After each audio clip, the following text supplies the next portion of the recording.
Good morning, everyone. It's your host, Bear Evans with Lil Mike Fight Night, and today we are going to be talking about the Jorge Masvidal-Nate Diaz boxing match and also Alex Pereira not fighting in UFC 301. So let's go ahead and start with the Jorge Masvidal and Nate Diaz boxing match, guys. So it's kind of funny. I almost forgot about this with UFC 300 and everything that happened during UFC 300. I mean, how can that not just take away all your attention? So I went ahead and I saw the press conference last night. I'm not even going to clip it and put it on here. It's not the UFC, so you can do the whole video and not get your video blocked. But it was so terrible that the audio was even worse than me holding this lap mic. You know, when I put the lap mic on, it makes it real staticky and kind of not as crisp, and I felt like that's what the whole audio of the whole press conference sounded like. There was not really any trash talking, except for towards Jake Paul, and they're like, Jorge Masvidal was trying to make excuses for Nate Diaz,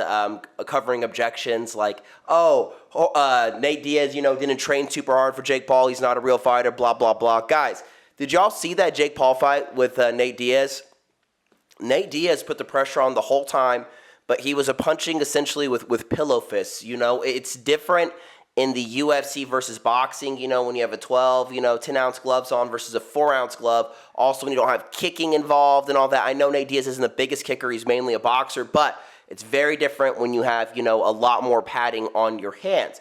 Also, these two gentlemen, let's see what their ages are right now. I've been watching these guys for forever. So, Stockton's finest, Nate Diaz, is 39 years old, and then Miami's finest, Jorge Masvidal, he's actually 39 years old, guys. And so these guys they're reaching their 40s. Jorge Masvidal, his last couple of fights, yes, they were with grappling heavy or dominant people, but extremely boring. He had some great moments, obviously, with Ben Askren, Darren Till, there's a few, Stephen Wonderboy, of course, but, when it came to the UFC, his career definitely, I think it was a good time for him to retire. This boxing event, to me, guys, I think is just a cash grab. They're trying to repackage it like it's the BMF, like the redo, because the eye poke in the third round, but you know what? This is not the BMF redo. They've already done that, and this, to me, just is not as exciting. Let me know what you guys think. Are y'all going to pay full price to watch this fight? I sadly have to. If I want to make this video, this channel popular, it's probably going to be an event that people will click on. But let me know down below, would you pay for this fight? To be honest with you, I am not super, super excited for this. I think it'd be way cooler for them to do bare knuckle boxing. Game Bread Promotions, Jorge Masvidal's promotion, it's boxing and it's bare knuckles. And so I think that would have been really fun. Some interesting statistics, though, I wanted to bring up. The underdog is going to be Nate Diaz plus 200, meaning you bet $100, you win 200 if he wins. Masvidal is a minus 250, meaning you got to spend $250. If he wins, you win 100. Okay. Let's see. Nate Diaz, they have his weight listed at 185. I'm guessing because that's what he boxed Jake at. Masvidal has been fighting at 170, so I think that 185 wouldn't be too hard for him. He probably just wouldn't cut any weight, but to me, he doesn't look like he weighs 185 pounds. Does it say his weight here? 5'11". Okay, so I'm 5'10". I definitely have a little bit more muscle than Jorge Masvidal, and probably a little bit more fat too, and I weigh like, stomach empty, no clothes on in the morning, 168, 170. So I'm curious to see what Jorge Masvidal is going to weigh at. Is this going to be an exhibition? That's actually a really good point. I didn't even think about that. See, I don't really write in these. I just kind of go off the top of my head, and that's why these videos are fun and not stressful. So do you guys think that Jorge Masvidal can make 180? I know Diaz can make 170 all day, every day, but I think, Jorge didn't have to cut a lot of weight, obviously, to make 170. So I'm pretty curious to see that, guys. I just don't see all the interest in this fight. I mean, also, too, if you watch the press conference, they need like John Anik or something in there to go ahead and to mediate the press. It was so terrible, so boring, and you know what? I think at this point, not the biggest fan of Jake Paul. I think his last two fights, obviously, he's not trying to progress upwards in competition. He's just trying to get knockouts for the real and, getting journeymen. But, at the end of the day, I think a Jake Paul boxing event would be more exciting than these two guys fighting. I think it's just two old men fighting, trying to make some money. I loved their UFC career. I loved everything they did for the UFC. I watched probably just about every single one of their fights. And but yeah, with that being said, guys, are y'all excited to see this? Do you think that Nate Diaz is going to be some like way better boxer than he was versus Jake Paul? Do you think that Jorge Masvidal was right, that Jake Paul just was like, that Nate Diaz didn't train as hard as Jake Paul, and that Jake Paul's not a real fighter? But in my opinion, Jake Paul beat up quite impressively Nate Diaz, for 10 rounds, or maybe it was 12 rounds. And the crazy thing is, guys, putting on the pressure consistently and fighting a guy who's always putting pressure and having to answer to it, it's exhausting. And so I was pretty impressed by Jake Paul's gas tank. But think about all the Jake Paul fights you've seen. How many of them have you watched and been like, oh man, I'm so happy I spent this money on it? When he first started going to Saudi Arabia, that card, the Saudi card, was amazing. I think it was a Tommy Fury. The card, the prelims and all that, and the whole card before them, amazing card. That was the only Jake Paul fight. I'm like, man, if the Jake Paul fight's boring like they always are, at least he had some great fights beforehand. But man, I just have not seen a Jake Paul fight that I've been like, wow. So why I'm trying to say that is, Nate Diaz and Jorge Masvidal, yes, they mainly box in the UFC, but you got to think the distance is different. They're defending takedowns. Obviously, Nate Diaz does submission as well, too, even though he mainly likes to stand up and box. So these guys have not just been boxing predominantly their whole lives. Jorge Masvidal loves to use elbows, loves to use kicks, you know what I mean? And so it's something that I just don't think it's going to be like this amazing fight, and I don't even think someone's going to get knocked out. You know what I mean? They're a little bit older. I know power is the last thing to leave, but they're in their 40s.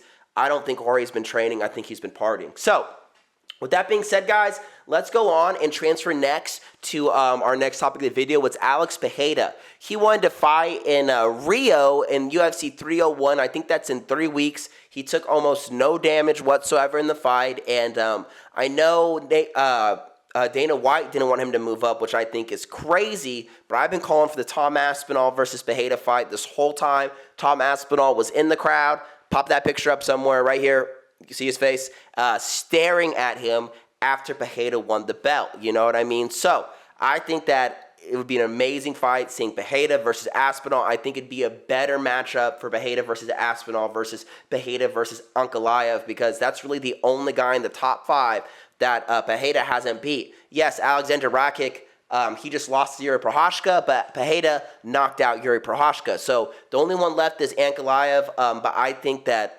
Pereira has a lot of he's got a lot to worry about with Ankalaev. And at least I think with Tom Aspinall, yes, his ground game's amazing. Let's not forget, though, Pereira just got a black belt wrapped around him after that win. So not saying he doesn't know anything about a ground game, but Pereira's main game on the ground is getting up and defending shots by, taking risk control, right, and smothering. But Tom Aspinall will actually be looking for a submission if he feels like he needs to. I would love to see these two kickboxers go at it. But yeah, why they're not fighting at UFC 301? No, it's not because Dana White said, Pereira, you can't do that. Ariel Helwani went ahead and dropped this. Extremely unlikely Alex Pereira fights in Rio next month. I'm told, as revealed after UFC 300 main event, he broke his toe in the days leading up to the fight. And he suffered a second broken toe during the fight too. Guys, oh my gosh. What a freaking monster. What a freaking monster. Broke his toe and goes and fights. Reminds me of John Jones's, not his last fight. No, that was his last fight. Was Cyril gone? This broken toe during training. So Alex Pereira dropped the video. It's very short. It's him. I can't tell if this is him breaking his toe or if it definitely shows the sequence like right after he did it, but then it shows his toe afterwards and kind of what they do afterwards. And I just want you to look at the pain tolerance of Alex Pereira. That he is just stone cold. Let's go ahead and play this. Tá ótimo, tá, tá. Agora começaremos. Então uma coisa mansa. Puxa, puxa. Desse de volta.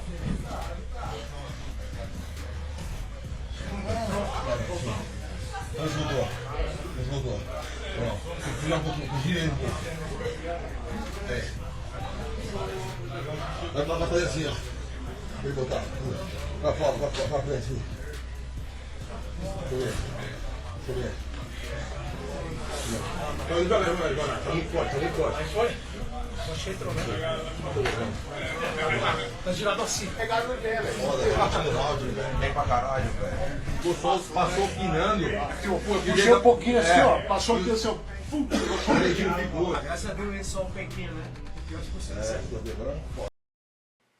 So guys, you got to think about how hard Alex Pereira's leg kicks are. I know he doesn't like turn over his hips completely when he kicks. He can just throw that leg kick and just destroy people's outside calves. I mean, he compromised Israel Adesanya, Yuri Prochazka, and he just compromised, or he got some good kicks in Jamal Hill. Didn't get to compromise it too bad. But with Yuri Prochazka and Israel Adesanya, he tore up those legs. That's how strong his leg kicks are. I believe with Yuri, it was by the second kick already done. It actually was by the second kick, so I've rewatched that fight like 10 times. Now, with Pereira, notice how they said it just barely touched his sparring partner's pinky toe, shattered. And it's cool that Alex Pereira is like giving his coach instructions like, hey, no, do it back this way to put it back. Too hard. And it's like, okay, how many times have you broken your toe, Alex? Obviously, he's the Glory, two-time world champion in 2 separate divisions. And obviously, he is the light heavyweight champion of the world, so he's going to break his toe a couple of times. But it's crazy that he also broke his other toe during the fight right now. So I'm like, okay, he'll fight with 1 broken toe, but with 2, he's like, you know what? I'm not going to do a 3-week turnaround. I'm going to let it heal for a second. It was just crazy how stone cold he was, you know what I mean, whenever it was broken. And they're just over here pulling on it, breaking on it. Like, if y'all have ever broken your toe, it freaking hurts. It hurts so bad. And you're like, oh, you know, you want to cuss and all this other stuff. And it's just crazy, just stone cold watching it. So he's not fighting in Rio in 3 weeks.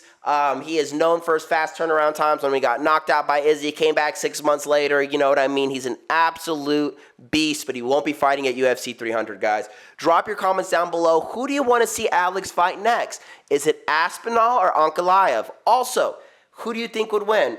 Pereira versus Aspinall, who wins that fight? And also Pereira versus Ankalaev, who wins that fight? Because those, to me, are the only 2 fights that anyone will care about, or really the only opportunity he has to go, unless he wants to fight below the top 5, which, come on, probably not going to be as interesting, guys. But with all that said, guys, thank y'all so much for the support on the videos. I just started this, and I wanted to do it for fun, for a little active mental break, you know, maybe get 100 views. I thought that'd be so cool. Now I'm getting like 600 to 3,000 plus. I just want to say thank y'all all so much for the support. And with all that being said, I'm out. Peace.